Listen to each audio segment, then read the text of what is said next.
Hello, everybody. Welcome to day 38, chapter 38. Today we're reading Judah and Tamar. It came to pass at that time that Judah departed from his brothers and visited a certain Adulamite, whose name was Hira. And Judah saw there a daughter of a certain Keneti, whose name was Zerah. And he married her, and went into her.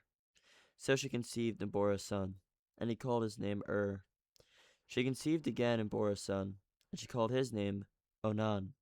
And she conceived yet again and bore a son, and called his name Shelah. He was a Shezib when she bore him. Then Judah took a wife for his firstborn, and her name was Tamar. But Judah's firstborn, was wicked in sight of the Lord, and the Lord killed him. And Judah said to Onan, Go into your brother's wife, and marry her, and raise up an heir to your brother. But Onan knew that the heir would not be his. And it came to pass, when he went into his brother's wife, that he emitted on the ground, lest he should give an heir to his own brother. And the thing which he did displeased the Lord, therefore he killed him also. Then Judah said to Tamar his daughter-in-law, Timon, a widow in your father's house, till my son Shelah is grown. For he said, Lest her also die like his brothers. And Tamar went and dwelt in her father's house. Now, in the process of time, the daughter of Shua, Judah's wife, died, and Judah was comforted, and went up to his sheep shearers, and Timnah, he and his friend Hira the Adulamite. And it went, told Tara, saying, Look, your father-in-law is going up to Timnah to shear his sheep. So she took off her widow's garments, covered herself with a veil, and wrapped herself. And she saw, for that Shelah was grown, and she was not given to him as a wife. When Judah saw her, he thought she was a Harriet, because she had covered her face. Then he turned to her by the way, and said, Please, let me come into you. For he did not know that she was his daughter-in-law. So she said, What will you give me, that you may come in to me? And he said, I will send you a young goat from the flock. So she said, Will you give me a pledge till you send it? Then he said, What pledge shall I give you? So she said, Your signet, and cord, and your staff that is in your hand. Then he gave them to her, and went into her, and she conceived to him. So she arose and went away, and laid aside her veil, and put on the garments of her widowhood. And Judah sent the young goat by the hand of his friend, the Adulamite, to receive his pledge from the woman's hand. But he did not find her. Then he asked the man of that place, saying, Where is the harlot, who was openly by the roadside? And they said, There was no harlot in this place. So he returned to Judah and said, I cannot find her. Also, the men of the place said there was no harlot in this place. Then Judah said, Let her take them for herself, lest we be shamed. For I sent this young goat, and you have not found her. And it came to pass, when 3 months after, that Judah was told, saying, Tamar, your daughter-in-law, has played the harlot.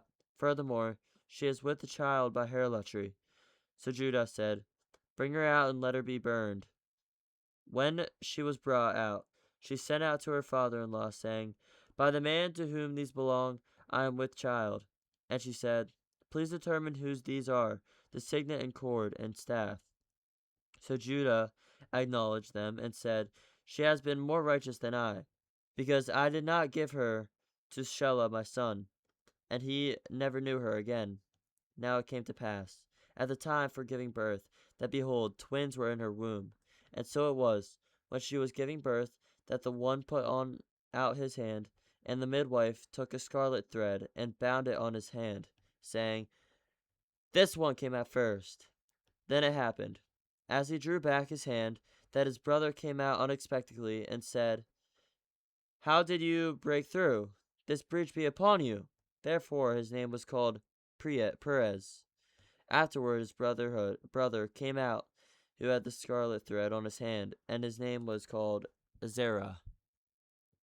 Hello, everybody. I hope you enjoyed Genesis 38 with me. Here's a quick summary and lesson from Genesis 38.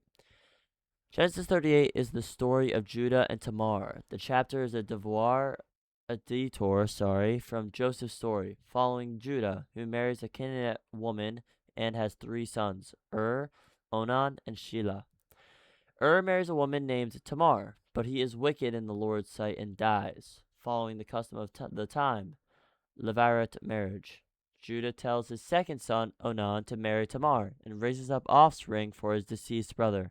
But Onan, unwilling to give his brother an heir, deliberately avoids completing the act each time, and the Lord puts him to death as well.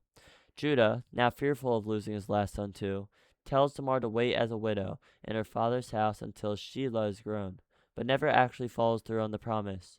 Years later, when Tamar realizes she has been deceived, she disguises herself as a prostitute, veils her face, and sits along the road. Judah is traveling. Not recognizing her, Judah propositions her, and she asks for his seal, cord, and a staff as a pledge of future payment.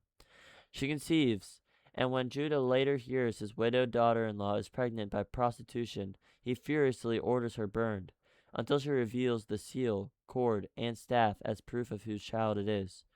Judah admits, she has become more righteous than I, because I did not give her to Shelah my son. She gives birth to twins, Perez and Zerah, and Perez becomes a notable ancestor in the biblical genealogy, eventually leading to King David, and in the New Testament genealogies to Jesus. The lesson: this chapter is unflinching about family failure, broken promises, injustice toward a vulnerable widow, and Judah's own hypocrisy, condemning Tamar for something he himself is responsible for. Yet it's also about a marginalized person talking extraordinarily, risking action to claim justice without a corrupt system, and being publicity vindicated for it. Structurally, it sits right after Judah proposed selling Joseph, showing his moral decline continuing before his eventual genuine transformation later in the Joseph narrative. Thank you guys so much for listening. See you tomorrow.